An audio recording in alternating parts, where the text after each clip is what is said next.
tonus.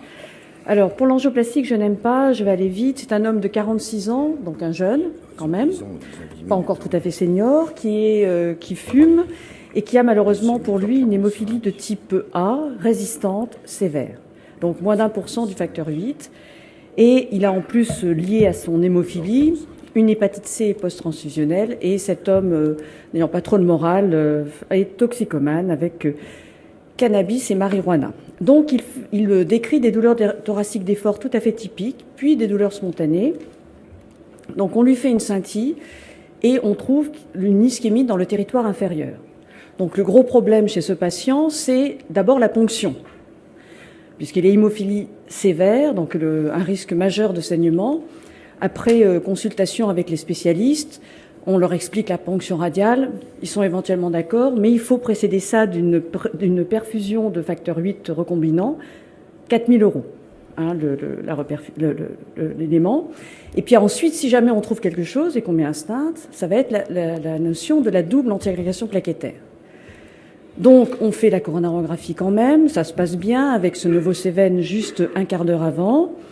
Le réseau gauche est un peu athéromateux. Et on trouve cette lésion de la coronaire droite, enfin ces deux lésions de la coronaire droite, une au deuxième segment et une sur le trépied. Vu les problèmes, on se dit on va y aller doucettement, donc on va le dilater, on va peut-être éviter le stent actif en raison de ces problèmes d'hémophilie. Et donc on décide de mettre un stent qui est un BMS, et voici le résultat final. Et on se dit, on va peut-être pas toucher pour l'instant le trépied. On va voir si jamais il devient asymptomatique. Je pense qu'on aura gagné tout cela. Alors vous voyez, vous allez voir l'évolution. Donc il va avoir d'un hématome du thorax puis des hématomes partout à cause de la double antiagrégation plaquettaire. Il va avoir des transfusions de 2 kilos à 3 reprises. Et puis ça va aller doucettement. Et puis il va de nouveau avoir des douleurs. On recontrôle et là on tombe sur ça.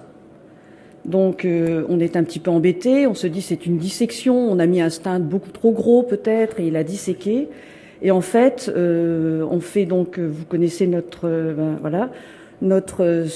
envie de faire toujours un petit peu d'imagerie. Et là on prend l'IVUS parce que l'OCT on n'aurait pas eu assez de profondeur pour analyser l'ensemble des éléments. Donc dans ce cas-là on fait de l'IVUS.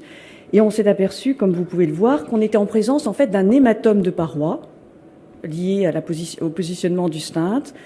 Et après, cet hématome va aussi se transformer en dissection. Et vous voyez, le stent là-haut n'est pas trop gros. Hein, c'est donc vraiment une réaction hémorragique de cette artère coronaire droite avec un athérome qui existe, mais qui n'était pas si important que ça.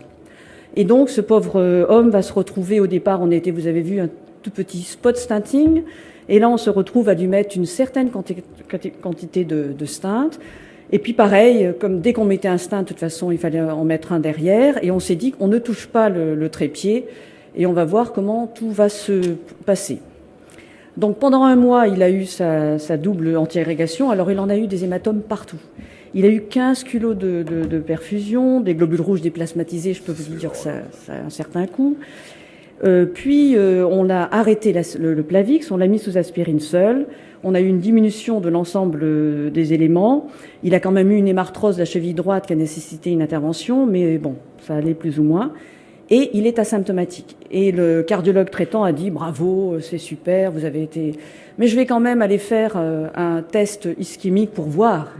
Et le test ischémique, bien sûr, il y a de nouveau une souffrance. Mais je pense qu'à mon avis, on n'y touchera pas et on va le laisser comme ça. Voilà.